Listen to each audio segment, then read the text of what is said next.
Menlo Ventures has just put out its 2024 State of Enterprise AI report, and we are breaking it all down today. Welcome back to the AI Daily Brief. Today we are doing a fun one. Menlo Ventures, which is a Silicon Valley firm that is very, very active in the AI space, has published its 2024 State of Enterprise AI report. The results come from surveys with 600 or more key buyers across US enterprises, and there are some really interesting findings. Apologies in advance that this will be a little less visually interesting than our normal show, but what we're going to do is go through their major conclusions and considerations, and I'll provide my commentary based on what we're seeing in the market as well. One of their first conclusions is that enterprise AI is moving from pilot to production.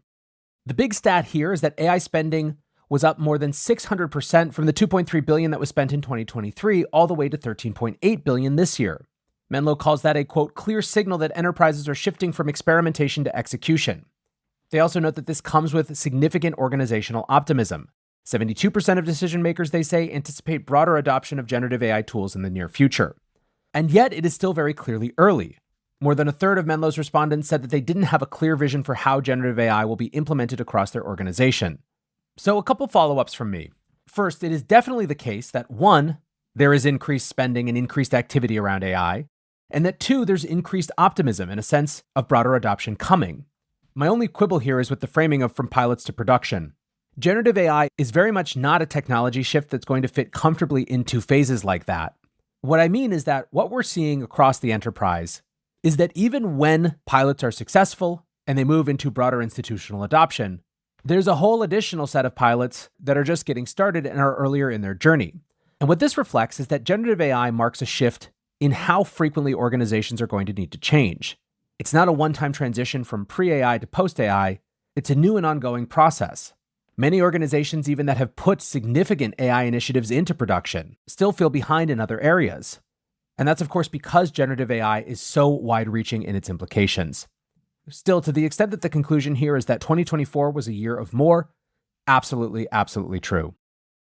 The next stat, though, tells a really important part of the story as well. Menlo found that 60% of enterprise generative AI investments come from innovation budgets. That obviously reflects the fact that we're still early. However, that means that 40% of spending is sourced from more permanent budgets. And of that, they found 58% was redirected from existing allocations. The conclusion they come to is that that demonstrates a growing commitment to AI transformation, and I think that's correct.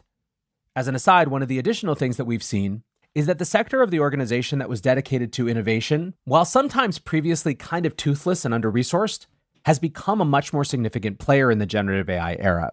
We're finding that the most successful organizations have reconstituted and reimagined their innovation organizations, not as a silo separate from the rest of the company, but instead as a coordination function that touches every other part of the company, that understands the AI implications and issues for legal, compliance, business units, basically everyone you can imagine. The innovation part of the organization is getting upscaled alongside the proportional value of artificial intelligence. The next thing Menlo focuses on is what organizations are actually buying. And the biggest finding here is that organizations are no longer just spending on foundation models, but are actually making purchases at the application layer. Whereas in 2023, Menlo found enterprises spending $600 million on AI applications, this year that number was $4.6 billion, an 8x increase. Menlo also writes companies aren't just spending more, they're thinking bigger. On average, organizations have identified 10 potential use cases for AI, signaling broad and ambitious goals. Nearly a quarter of those are prioritized for near-term implementation. And this, of course, gets at the idea of growing sophistication. The increasing spend on applications reflects the fact that a lot of enterprises are now a couple layers deep in their AI journey. They've done some pilots, found some things that work, and are doubling down on new transformative workflows that improve or innovate what they do. But what are they doing with AI? Well, that's the next thing that Menlo explores. They found in order that the most adopted use cases in the enterprise were code copilots with 51% adoption, support chatbots with 31% adoption, enterprise search retrieval and data extraction at between 27 and 28% adoption, and meeting summarization in fifth at 24% adoption. Interestingly, copywriting came in sixth at 21%, and image generation seventh at 20%. The reason that's interesting is that obviously writing and image generation are sort of the most dominant consumer use cases. So you're also seeing here, I think, more sophistication on what constitutes an enterprise versus a consumer use case. This also looks to me like a story of starting by starting. a lot of the use cases that are most embraced already are the one-to-one replacements for old processes with something new and better. Next up, one of the big questions that many people are asking is to what extent enterprises are going to build their own custom solutions versus just buy from external vendors. Menlo saw a major shift between 2023 and 2024 on that front. In 2023, they found 80% of enterprises relying on third-party GenAI software, while in 2024, 47% of solutions were developed in-house, as opposed to 53% sourced from vendors.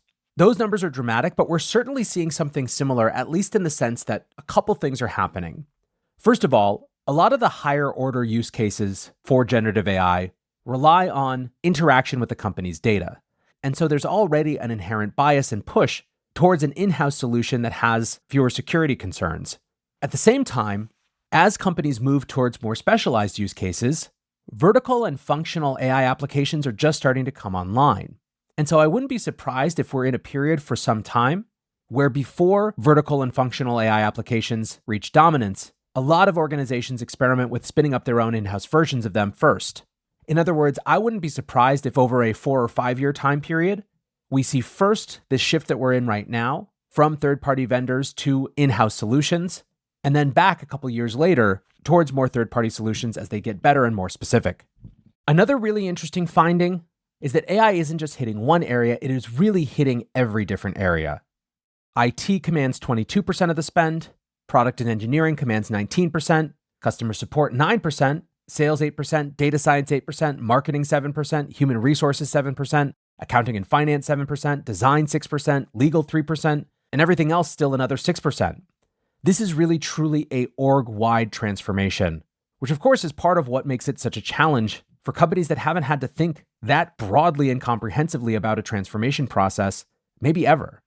There is a lot more in this survey, but we'll close on just one question that obviously takes a huge amount of time and attention. What is really the state of agents?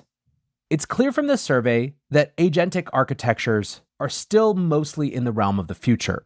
However, Menlo did note that from 0% in 2023, agentic architectures now make up 12% of implementations.